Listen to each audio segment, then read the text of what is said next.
तुमने कभी गौर किया है, जब सब बोल रहे होते हैं तब जो चुप रहता है वही असली ताकतवर होता है। देखो भाई, हर किसी के पास अपनी बातें कहने का मौका होता है, लेकिन जो अपने आप को रोक लेता है वही अपने अंदर की शक्ति को पहचानता है। कई बार शब्दों से कुछ नहीं बदलता, मगर खामोशी तुम्हें वो रास्ता दिखा देती है जहां से तुम्हारी सोच, तुम्हारा आत्मविश्वास और तुम्हारी पहचान बदलती है।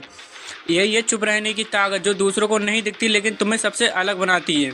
देखो भाई, दुनिया शोर से भरी पड़ी है। लोग बातें करते हैं, राय देते हैं, जज करते हैं, लेकिन जो खुद अपने शब्दों की कीमत समझता है वही इसलिए ताकतवर होता है। चुप रहना कोई कमजोरी नहीं है, चुप रहना एक हुनर है, एक ऐसा हथियार जिसे हर कोई नहीं चला सकता।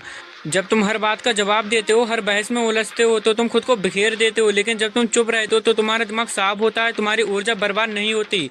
तुम चीजों को समझते हो, तुम सुनते हो, तुम देखना सीखते हो, और सबसे जरूरी, तुम खुद को पहचानते हो। कभी कभी तुम्हें लगेगा कि चुप रहकर तुम हार रहे हो, लेकिन सच्चाई ये है कि चुप रहना तुम्हें तुम्हारे विचारों से लड़ना सिखाता है, तुम्हें अपने भीतर की ताकत दिखाता है। जब तुम प्रतिक्रिया नहीं देते तो सामने वाला थक जाता है, वो उलझ जाता है, वो बेचैन हो जाता है, और तब तुम्हारा आत्मविश्वास तुम्हारी सबसे बड़ी जीत बन जाता है।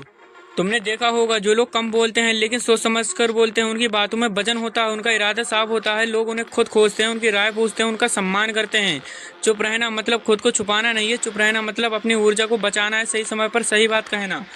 चुप रहना मतलब अपनी आत्मा से जुड़ना और ये समझना कि हर लड़ाई लफ्जों से नहीं जीती जाती। जब तुम चुप रहना सीखोगे तो तुम खुद को बेहतर समझोगे, तुम्हारी प्राथमिकताएं साफ होंगी, तुम्हारी दिशा तय होगी, तुम्हारी आवाज कम होगी, लेकिन उसका असर दूर तक जाएगा।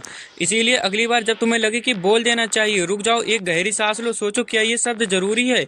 अगर नहीं तो चुप रहो, क्योंकि चुप रहकर तुम अपने भीतर की ताकत को पहचान सकते हो। याद रखो, जो चुप रहना सीख जाता है वही अपनी ऊर्जा का सही इस्तेमाल करता है, जो अपनी ऊर्जा बचाकर सही समय पर बोलता है वही असली विजेता होता है।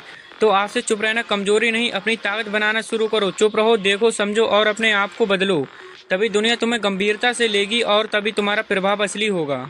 तो भाई, अगर ये वीडियो तुम्हें पसंद आया हो और तुम भी अपनी लाइफ में बदलाव लाना चाहते हो तो मेरे इस चैनल को सब्सक्राइब करना मत भूलना। यहाँ मैं ऐसी ही मोटिवेशनल और सच की बातें लाता रहता हूँ जो तुम्हें अंदर से मजबूत बनाती है। चलो साथ में चलते हैं इस बेहतर बनने की यात्रा में। अगली वीडियो में मिलते हैं फिर, तब तक के लिए खुद पर भरोसा रखो, चुप रहो और अपनी अंदर की शक्ति को पहचानो।